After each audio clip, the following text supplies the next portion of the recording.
Buenas tardes televidentes y bienvenidos a Canal 42. El día de hoy vamos a tener una invitada muy especial, la científica Carolina Enríquez. Carolina. Buenas tardes a todos, buenas tardes Sabrina. Buenas Muchas gracias por esta invitación de verdad y pues hablar un poco más sobre mis conocimientos en este programa tan importante. No, el honor es mío, Carolina. Entonces hoy te propongo hablar sobre las inclusiones citoplasmáticas y sobre los ribosomas. ¿Te parece bien? Mucho sí, claro, porque pues es un tema muy importante y pues los televidentes pues deberían saberlo. Muy bien. Entonces hoy vamos a empezar definiendo un poco las inclusiones citoplasmáticas, ¿sí? Entonces, ¿qué son? Entonces, son sustancias que se acumulan en el citoplasma celular. Estas se diferencian de los organelos por no tener actividad metabólica. Entre sus funciones están el almacenamiento de nutrientes, de minerales y también la acumulación de sustancias que son productos de excreciones o de secreciones del metabolismo celular. Entonces, unos ejemplos de estas son los gránulos de glucógeno, son los lípidos, las proteínas cristalizadas, pigmentos y los aceites esenciales. Estas fueron, hablando un poco más refiriéndonos ahora a la historia, estas fueron observadas por primera vez en 1786 por el naturalista danés O.F. Müller. Entonces, mientras realizaba una investigación sobre las células del hígado. Entonces, Carolina, quiero ahora hablar un poco acerca de las características y las funciones que tienen. Bueno, antes de hablar un poco sobre las características y las funciones, es importante anotar que pues lo que dijiste sobre la historia de las inclusiones citoplasmáticas es muy importante que los televidentes lo sepan. Bueno, ahora sí hablando un poco más a fondo sobre las características y las funciones pues, de las inclusiones citoplasmáticas, empecemos con las características. Estas están constituidas por macromoléculas insolubles, que generalmente no están cubiertas por membranas. Se caracterizan por carecer de actividad metabólica propia, ya que no son componentes como tal vivos de la célula.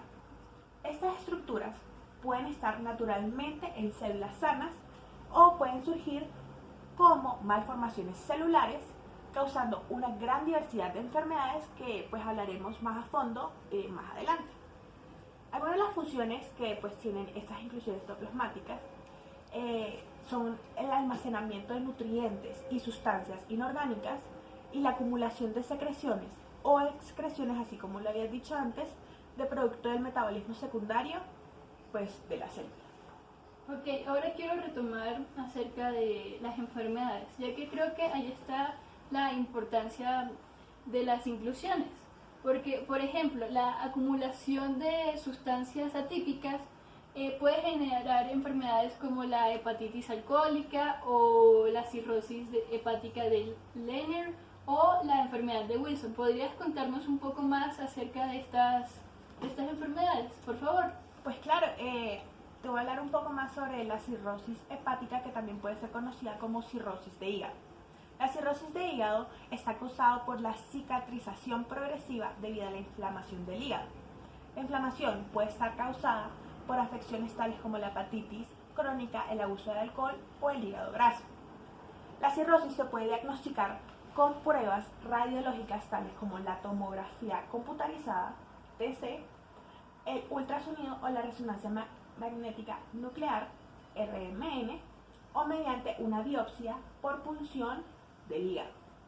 También se puede diagnosticar la cirrosis utilizando una nueva técnica por imágenes denominada elastrografía, que se puede realizar con ultrasonido o con RNM. Actualmente no existe una cura tristemente para la cirrosis de hígado, pero el médico podría tratar los síntomas del paciente causados por la cirrosis, recomendándole cambios en su estilo de vida, mandándole medicamentos o un desvío portosistémico intrahepático transyugular. Y el trasplante también puede ser como una opción para algunos pacientes que tengan esta enfermedad. Me pareció muy interesante, Carolina. Bueno, ahora quiero proceder a hablar sobre los ribosomas.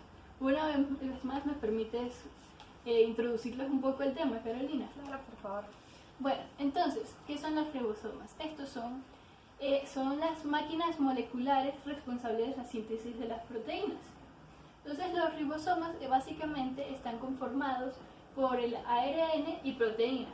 Entonces, cada ribosoma consiste de dos complejos separados que son conocidos como subunidades grandes y pequeñas. Entonces, la subunidad grande se encuentra encima de la pequeña, entonces con una cadena de ARN comprimida entre ambas.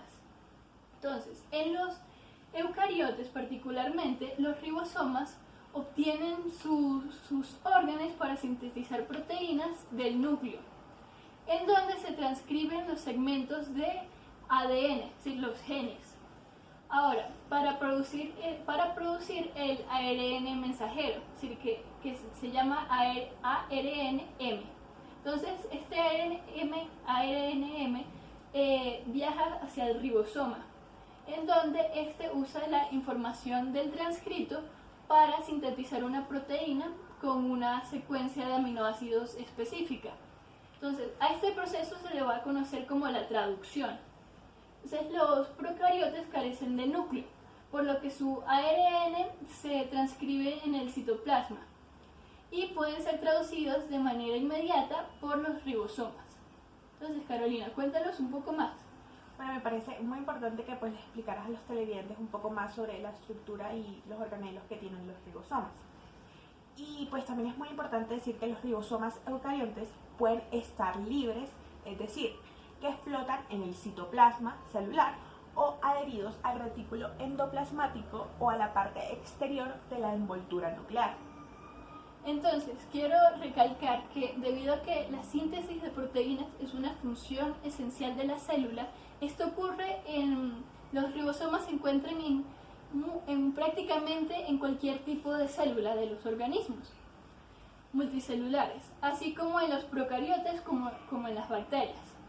Sin embargo, las células eucariotas que se especializan en la producción de proteínas tienen números particularmente grandes de ribosomas. Por ejemplo, el páncreas es responsable de producir y secretar grandes cantidades de enzimas digestivas, por lo que las células pancreáticas que hacen las enzimas tienen un número inusualmente elevado de los ribosomas. Bueno, ahora a continuación quiero como comentarles un poco a los televidentes sobre pues una enfermedad que tiene como tal los ribosomas, que afecta pues al cuerpo del ser humano y pues su salud. Esta enfermedad se llama disqueratosis congénita. Es un desorden genético multisistémico muy poco frecuente, caracterizado por alteraciones mucocutáneas y disfunción de la médula ósea, causado por defectos pues hereditarios en componentes de complejo de telomerasa. La disqueratosis congénita autosómica dominante se asocia con mutaciones en el componente RNA de telomerasa, denominado transcriptasa reversa de telomerasa, en tanto que la forma ligada del cromosoma X se debe a mutaciones en el gen DKC1, localizado en XQ28, que codifica para la disquerina, proteína nucleolar,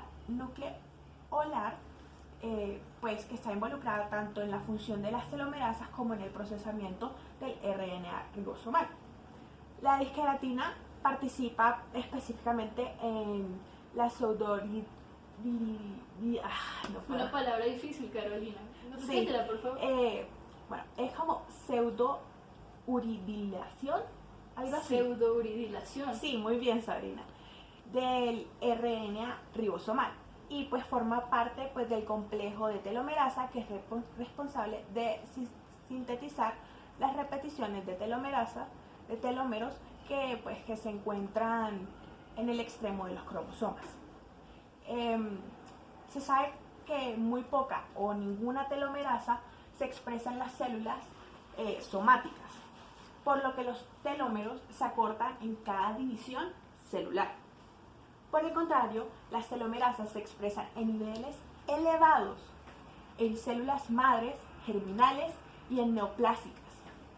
lo heterogéneo de las manifestaciones clínicas se expresa también en una gran variedad, por así decirlo, de mutaciones descritas en el gen de KC1, como lo había dicho antes.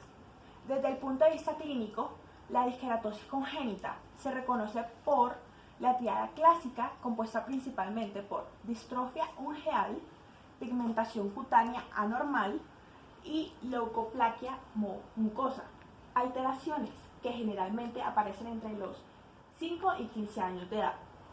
La distrofia ungeal, que es muy importante en esta enfermedad, se presenta en cerca de los 83 casos y generalmente es la primera manifestación de esta enfermedad, pudiendo progresar en algunos casos hasta la pérdida de las uñas de la persona. Wow, muy interesante, Carolina. Bastante. Qué bueno tenerte aquí, muchas gracias por estar en Canal 42, muchas gracias televidentes por vernos, hasta luego.